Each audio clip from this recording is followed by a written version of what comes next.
Bikin happy, kesaksian jujur Sri Mulyani, 7.000 triliun perjuangan Jokowi tebus utang Indonesia. Sekarang kita cek betul, kita monitor betul, kita pantau betul. Karena anggaran kita ini gede banget.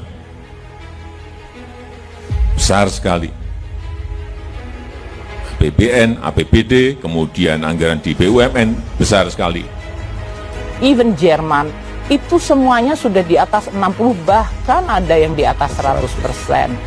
Jadi kenapa kok mereka tetap bisa jalan, ekonominya pulih? Ya karena memang APBN-nya dijadikan tools dan kemudian membuat ekonominya balik, ekonomi aktivitas muncul, maka kemudian mereka mendapatkan penerimaan.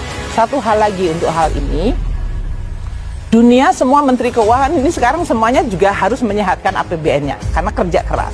Jadi di G20 ini menteri-menteri keuangan pada saling melihat bagaimana cara kita merecover APBN kita.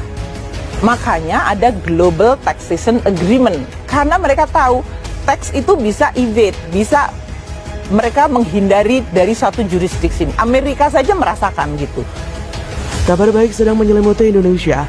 Utang luar negeri Indonesia menyusut di tengah banyaknya negara di ambang kebangkrutan. Bahkan tidak cuma itu, utang pemerintah pun semakin sehat karena penurunan rasio terhadap produk domestik bruto. Hal ini tentu menjadi kabar baik mengingat ke depan resiko akan melonjaknya utang menjadi sangat tinggi.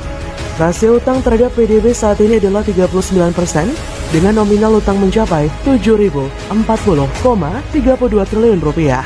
Dengan penerimaan yang kuat dari Commodity Boom, menurut Menteri Keuangan Sri Mulyani, rasio utang Indonesia terhadap PDB sebenarnya telah turun 13% dan masih tergolong aman.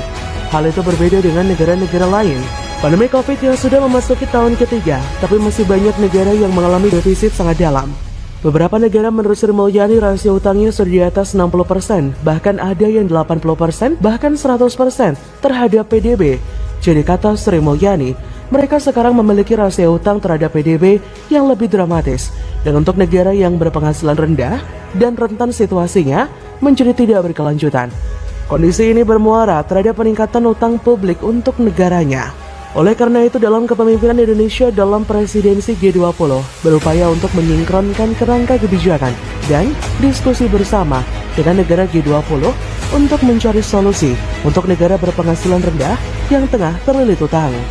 Menurut IMF, lebih dari 60 negara berada dalam kondisi yang sangat rentan secara finansial dan oleh karena itu dunia perlu merespon.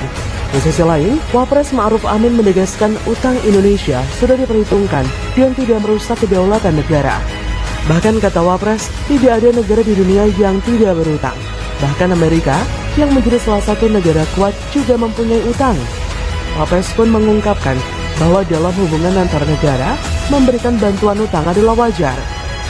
Secara rinci, komposisi utang hingga 31 Mei berasal dari penarikan surat berharga negara yang sebesar 6.175,83 triliun atau mencapai 88,20%.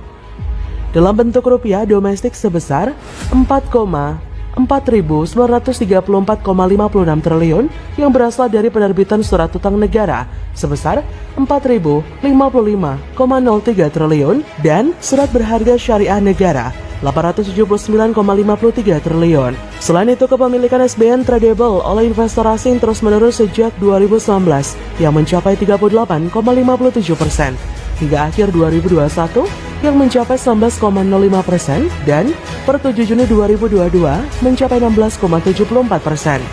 Adapun komposisi utang dalam bentuk falas sebesar 1.241,27 triliun. Sementara itu komposisi utang yang berasal dari pinjaman sebesar 826,4 triliun atau mencapai 11,8%. Terdiri dari pinjaman dalam negeri sebesar 14,74 triliun. Kemudian, utang yang berasal dari pinjaman luar negeri sebesar 811,67 triliun.